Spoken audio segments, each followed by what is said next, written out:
مساء الخير، مساء السعادة، جماهير النادي الأهلي العظيمة في كل مكان. أنا بقى لي فترة يا جماعة مش بادخل أوي على السوشيال ميديا، مش باكتب، حتى تويتر مش باحب أكتب بقى لي فترة إلا نادرًا كده عليه.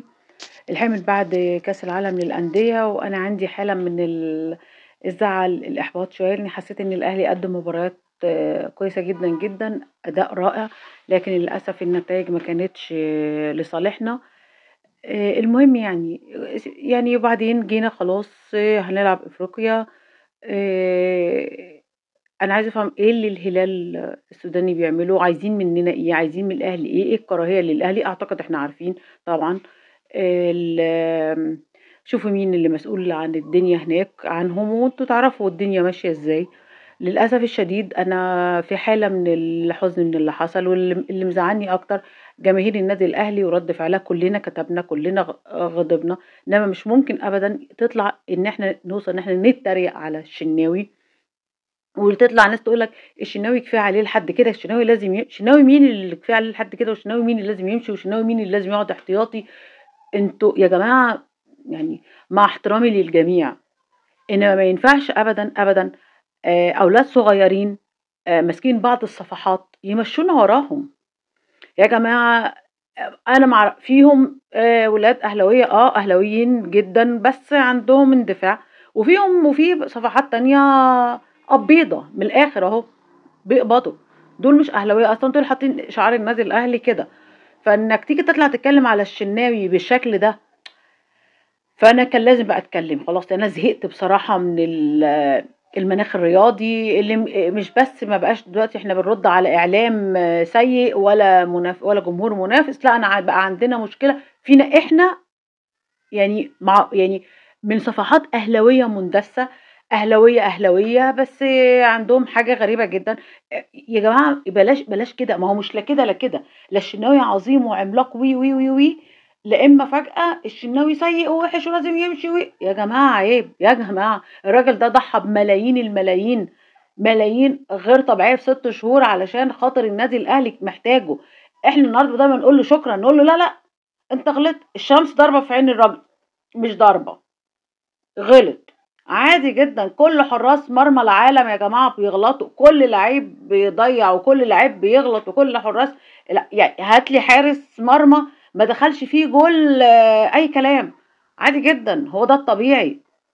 يعني مش كفاية علينا المناخ السيء اللي إحنا عايشين فيه وموضوع قيد لاعبين أساسًا ما ينفعش إنهم يتم قيدهم، والعك اللي حاصل في اتحاد الكورة والعك اللي حاصل في لجانه، مش كفاية علينا الكلام اللي في اتحاد الكورة واللي بيعمله العطار والجوابات اللي يقول لك احنا خاطبنا الاتحاد الدولي عشان لعيبة الزمالك، وقال لك شأن داخلي، قال لك شأن داخلي حضرتك في تطبيق اللائحة، مش شأن داخلي ان حضرتك عادي كده تأيد لعيبة لنادي اساسا مش دافع مديونيته. ده ما يقصدش الشأن الداخلي انك انت تعق اكتر ما انتوا بتعقوا اصلا. يعني مش ممكن مش كفايه علينا فساد المنظومه الرياضيه واللي بيحصل فيها وكل ده كله، ناقصه كمان جماهير النادي الاهلي. ايه ده؟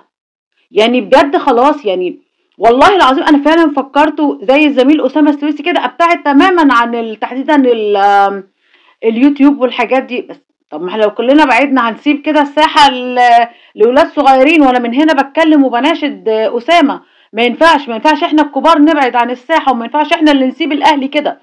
لازم الفيديوهات بتوصل أسرع، نزل يعني مش لازم يا جماعة اعملوا فيديوهات بتنزل على اليوتيوب نزلها على تويتر، لازم الناس الأسرع مش القراية الكلام. فأنا مش هسيب النادي الأهلي عرضة لأطفال هنا ولا هنا ولا مندسين هنا ولا هنا. كفاية علينا إعلام وكفاية علينا اتحاد كورة وكفاية علينا ناس محسوبة على الأهلي وهم أساسا ما يعلم بيهم إلا ربنا، هم الأسوأ في الدنيا. كفاية علينا احنا كل ما نخرج يحصل تدخلات من الإعلام أو حد كان نفسه يبقى متحكم في الأهلي فراح يتحكم في أندية في دول أخرى، فابتدى بقى يطلع كل سمومه علينا. دي كفاية، احنا مش كمان هنبقى احنا بنقتل نادينا وبنأذي نادينا، مش هنسمح لكم. الاهلي خسر من الهلال وكان يستاهل، كان يستاهل جدا، اللاعبين كلهم كان خارج المستوى، الشحات ضيع. انا عايزه افهم بس الكوره دي تحديدا، نفسي اسال كولر يعني انتوا بتتدربوا عليها؟ يعني بتتدربوا على ضياعها؟ يعني كل لعيبه النادي الاهلي تقريبا في الحته دي بيضيعوها، هل بقى ده تدريب عليها؟ يعني يعني طب حتى لو انتم متدربين عليها هتيجي واحده منكم غلط تدخل الجول، لا ده ما بتحصلش. فانا مش فاهمه دي طبعا تغييرات كولر ليه كلها بعد الدقيقه 70؟ ليه مش بدري؟ ليه قلبك مش جامد؟ ليه ما عادي جدا بعد ربع ساعه تلت ساعه حاسس اللاعب مش كويس ما تطلعه طالما مش موافق؟ يعني ليه الصبر للاخر؟ ليه الصبر على لعيبه ما تستحقش تبقى موجوده في الملعب؟ تعبانين يرتاحوا ينزل غيرهم، اكيد اللي نازل غيره يعني نازل غير اللي موجودين، اكيد لو هو مرتاح هيدي اكتر، هيبقى عايز يمسك في الفرصه. كهربا يا جماعه مفيش اي مشاكل ولا الكلام اللي عمال يتقال، كهربا فعلا عنده دور برد، كهربا موجود مع النادي الاهلي، مفيش اي مشكله في موضوعه خالص. سيبكم من اي حد عايز يتكلم وياخد لايقات وحاجات كده، سيبكم من القصه دي كلها. يا جماعه ارجوكم لازم نتكاتف، لازم نفضل ورا فريقنا، وهيفضل الاهلي فوق الجميع. احنا الاهلي، انتوا مين؟